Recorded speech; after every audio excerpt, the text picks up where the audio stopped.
Halo teman-teman, sahabat YouTube. Kembali lagi di channel gua, yaitu Sapaan Teja. Dan sapaan gua hari ini, gua bakal menyapa kalian dengan membaca cerpen yang bertemakan air mata di ujung senja, yaitu menceritakan tentang seorang lelaki yang patah hati terhadap perempuan yang tidak pernah mencintai dia. Walaupun sudah berusaha untuk mencintainya, tapi yang namanya hati memang tidak bisa dipaksakan. Semakin kita memaksakan, maka semakin banyak kebohongan yang kita lakukan, dan semakin menyakitkan juga kepada pasangan kita yang tidak pernah kita cintai. Dan itu yang akan gue ceritain di video kali ini. Oh iya, jangan lupa untuk support terus channel gue dengan cara subscribe, like, dan juga share video ini ke teman-teman kalian. Dan apabila kalian ada saran atau kritik, silahkan kalian klik di kolom komentar. Jangan tunggu lama-lama lagi, langsung aja kita lanjut ke videonya.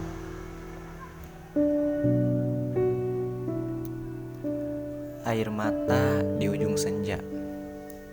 Sore itu, di sebuah jalan yang sudah dijanjikan, aku sudah menunggu kurang lebih 1 jam. Perasaan cemas dan takut mengisi pikiranku. Aku takut dia tidak akan datang seperti yang telah dijanjikan lewat SMS tadi malam. Entah apa yang terjadi, seandainya dia benar-benar tidak datang, mungkin aku akan semakin terpuruk dengan keadaan ini. Perasaan yang selama ini selalu menemaniku sekaligus menyiksaku. Saat 1000 tanda tanya tengah berkecamuk dalam pikiranku, kulihat dari jauh ada seseorang yang berjalan menghampiriku.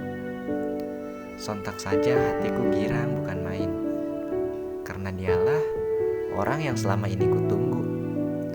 Dialah yang selama ini terus mengisi hati, meskipun pada dasarnya sesuatu yang tidak tentu arah.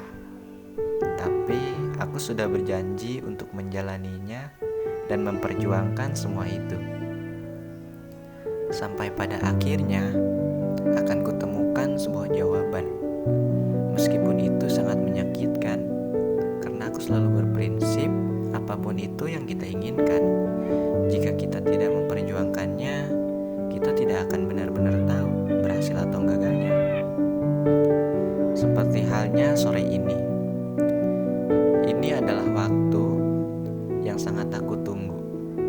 Mungkin bisa dibilang waktu yang menentukan semuanya. Wajah Ayu itu semakin dekat menghampiriku, dengan senyuman khasnya yang selalu menghiasi, meskipun aku tahu itu adalah senyuman yang terpaksa. Sekedar menyapaku, dia bersentak soraya.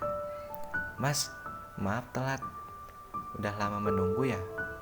"Enggak kok, aku juga baru nyampe," jawabku singkat. "Oh ya, maaf Yul, aku memaksamu tadi malam untuk datang ke sini, karena mungkin inilah waktunya yang tepat agar aku benar-benar tahu akan semua ini," ucapku langsung to the point. "Iya mas, aku juga tahu kok. Aku akan mengatakan semuanya dengan jujur. Kenapa selama ini aku menghilang dan menjauh darimu?" Pungkasnya dengan mata sendu sembari menatapku. Entah aku harus bilang apa Yul. Saat kamu menghilang dan berbagai cara telah aku lakukan untuk mencarimu, tapi kamu seperti ditelan bumi. Sebenarnya kamu kemana selama ini Yul? Tanyaku lagi. "Aku sengaja mas menjauh dari kamu. ujarnya. Sengaja. Kamu tahu nggak perasaan aku saat kamu menghilang? Aku tahu kok, tapi pikirku mungkin itulah cara yang terbaik untuk mengakhiri ini semua. Jawab Yuli lagi. Oh gitu.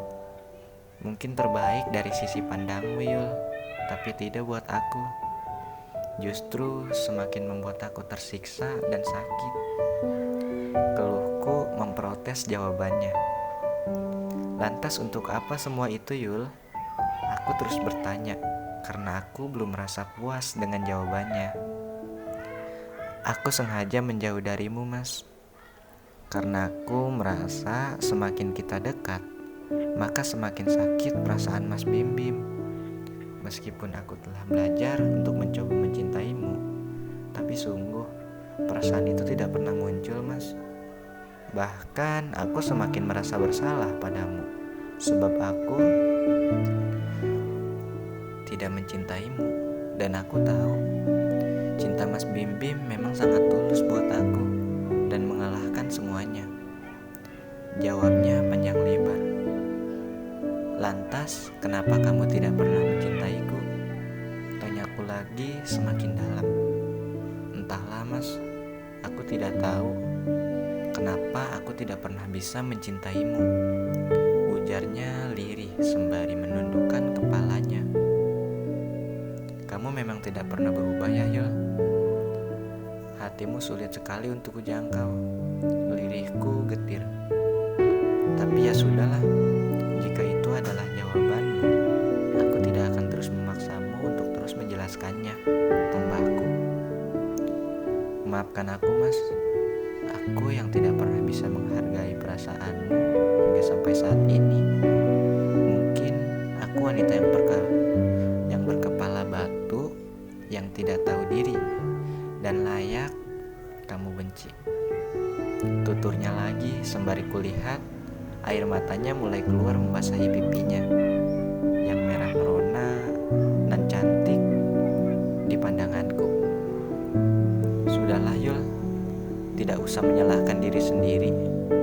Mungkin ini adalah jalan yang terbaik untuk aku terima, karena kamu tahu tidak, keputusan dan takdir Tuhan adalah yang paling terbaik buat kita. Selalu ada hikmah yang terkandung untuk kebaikan kita, meski kadang menyakitkan. Timpalku mencoba menenangkan suasana. Oh ya, Yul, hari sudah mulai senja. Pulanglah, takut keluargamu mencarimu. Sebelum pergi, bolehkah aku memelukmu untuk yang pertama dan terakhir? Pintaku.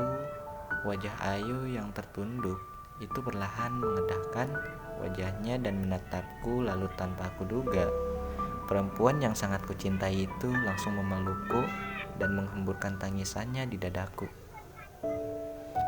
Aku sudah tidak sanggup berkata apa-apa lagi, selain membelai rambutnya dan menikmati suasana terakhir bersamanya.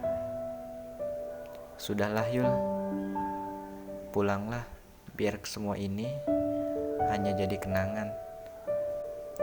Meskipun kamu tidak bisa aku miliki, kamu tetap yang terbaik untukku. Jangan pernah memikirkan apa yang akan terjadi ya. Yang pasti, aku akan menata hatiku untuk bisa melupakan semua ini. Pulanglah, aku akan berdiri di sini dan melihatmu menjauh pergi dan menghilang. Tuturku coba untuk mengakhiri semuanya. Wanita itu pun perlahan mengedurkan pelukannya, lantas dia berucap, "Makasih ya Bim, kamu bisa mengerti semuanya. Semoga kita bisa ketemu lagi di lain waktu, meski dalam keadaan yang berbeda." Dan perempuan itu pun mulai melangkahkan kakinya menjauh dariku, yang masih berdiri di sini mencoba menatap bidadariku untuk yang terakhir kalinya di senja yang kelabu, yang menjadi saksi tentang perjalanan cintaku yang berakhir pilu. Gerak langkah kaki itu yang selalu aku rindukan perlahan semakin menjauh, samar di telan senja yang mulai gelap.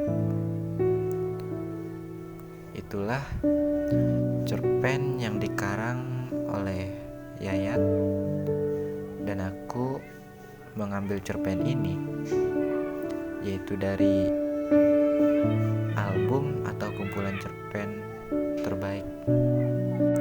Terima kasih dan sampai jumpa di lain waktu.